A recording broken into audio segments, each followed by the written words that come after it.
खुलुमबाय। नैबे बाथौ खौरां रादाब बुथुमगिरि नोंथांमोननिसिम आंनि गोसो गोरबोनिफ्राय खुलुमनाय आरो अननायखौ बावहरबाय। दिनै नैबे दुलाराय बाथौ गौथुम माजबाद बियाब माइनाव आफादनि थुंगा 20थि बिमा माहारि सावराय जथुमा बे हाबाफारियाव बिथांमोननि हांख्रायनाय लेखायै आङो आलासि महरै बाहागो लानानै जोबोद गोजोननाय मोनदों। आरो बेयावहाय दिनै आं नुनो मोनदों जे माजबाद बियाबनि सिङाव थानाय गं 50 गामिनि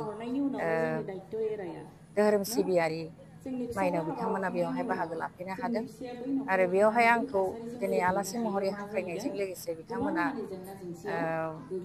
गोनोखोनि मुगायाव बाथौ सानथौनि गेजेरजों न'खर दानाय आरो इयुन जोलैनो गोग्गो सुबुं दानाय बे आयदाखौ आंनो होदोंमोन। बिथांमोननि हांख्रायनाय लेखा आं बे आयदानि सायाव फंनैसो बिबुंथिखौ आं होदों। दा दिनैनि गोनोखोनि मुगायाव जोंनि माइनावफोरा गोग्गो न'खर दानायाव जोंहा गोबां बिथिङावनो जोंहा नोजोर होनांगौ जानानै दङ। दिनै गोनोखोनि बिथिङाव गोनोखोनि आदब खायदाफोरा गोसारनायनि लोगो लोगो जोंनि सुबुं माहारिया गावनि गोदान दिहुनथाइ आरो गोदान बाहायथाय मुवा बेसादफोरखौ बाहायनानै गावनि थाखानाय जिथुनिखि आदब खायदा आसार खान्थि बेफोरखौ बावगारलांनो हमदों।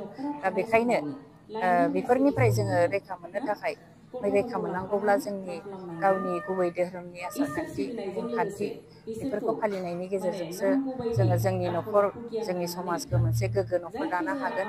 दा बे हिसाबैनो दिनैनि बे हाबाफारियाव आं जोंनि माइनावफोरखौ बिथांमोननि माजबाद गामिनि माइनाव बिथांमोनखौ खावलायदों। जोंनि गथ' गथायखौ इयुनाव गोग्गो सुबुं दानोब्ला जोङो जोंनि गथ' गथायफोरखौ शिक्षाजों लोगोसे जोंनि धोरोमारि सोलोंथाइ फेग्रा मुवानिफ्राय जोङो गोजानाव लाखिनांगोन। आरो गावनि जिउ राहा दानायाव जोङो गोबां बिथिङावनो जोंनि गथ' गथायफोरखौ जोङो थुलुंगा होनो हानांगोन। अब्लासो जोङो जोंनि गथ' गथायफोरखौ जोङो गोग्गो सुबुं दानायाव जोङो देरहासार जानो हागोन। लोगोसे जोंनि न'खरखौ गोग्गोयै दानायाव जोंनि बिमा माहारिनि दायित्व, बिमा माहारिनि बिबाना गोबां थायो। जोंनि न'खराव सुखु गोजोनै जिउ खांनांगौब्ला जोंनि बिमा माहारिया जोंनो सानफ्रोमबो जोंनि धोरोमनि खाथियाव खर' गंलायनो गोनां जायो। जोङो न'खरखौ गोजोन थासारिनि गेजेरै दैदेनलांनोब्ला जोंनि गथ' गथायखौ मोनसे सुखु गोजोनै दैदेनलांनांगौब्ला जोङो सानफ्रोमबो सिगाङावनो जों इसोरखौ नायग्रोनांगौ, इसोरखौ गाबज्रिग्रोनो रोंनांगौ। मानोना जोङो धोरोमनि गेजेरजोंसो जों गावखौ सोदांनो हायो। धोरोमनि गेजेरजोंसो सुबुङा जोंनि खोमसि गोसोखौ स्रां खालामनो हायो। धोरोमा मोजां गाज्रिखौ साननो बिजिरनो फोरोङो।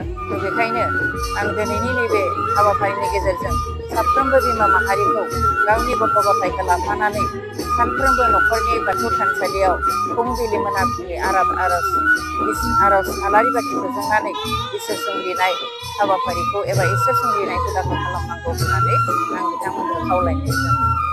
जोंहा आथिखालाव नंगौ जोंनि गोबाङानो अखल जोंनि गथ'फोराल' नङा, सिख्ला गथ'फोराल' नङा, जोंनि गेजेराव गोबां जोंनि रायजो जानाय बिमाफोर दङ। जायफोर बिमाफोरा गावनि थाखानाय जांगोना एबा थाखानाय जोंनि ड्रेस बेखौ नागारनानै गुबुननि ड्रेसखौ गाननानै बाहायनायखौ जों नुनो मोनो। दा बेबायदि खालामनायाव जोंहा जोंनि हारिनि गोबां खहा दङ। मानोना जोंहा बाथौ धोरोमाव जोंनि हारिमु राव थुनलाइया हाबनानै दङ। जोंनि बर' हारिनि राव हारिमुखौ जुदि जोङो फोथांनो थाङोब्ला जोङो जोंनि माइनावफोरा बिमाफोरा सानफ्रोमबो जोंनि गावनि थाखानाय ड्रेसखौ जोङो बाहायनो हानांगोन, जों बाहायनांगोन। अब्लासो जोंनि गथ' गथायखौबो जोङो इयुनाव जोङो फोरोंनो हागोन, गथ' गथाया जोंनि खोथाखौ लागोन।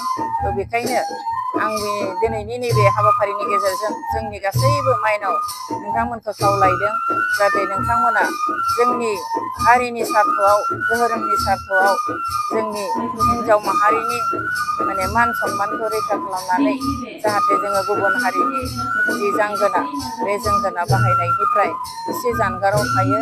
आं बेखौनो नोंथांमोनखौ गुरै खावलायहरनाय थाबाय। आरो बेखौ जोङो बिमा बिफाया बा बिमा माहारिया जुदि खमायनानै बाहायोब्लासो जोंनि फिसा फिसौखौबो जों बिनिफ्राय जोङो गोजान खालामनो हागोन, फिसा फिसौखौबो जोङो बिनिफ्राय बोखारनो हागोन होननानै आं सानो।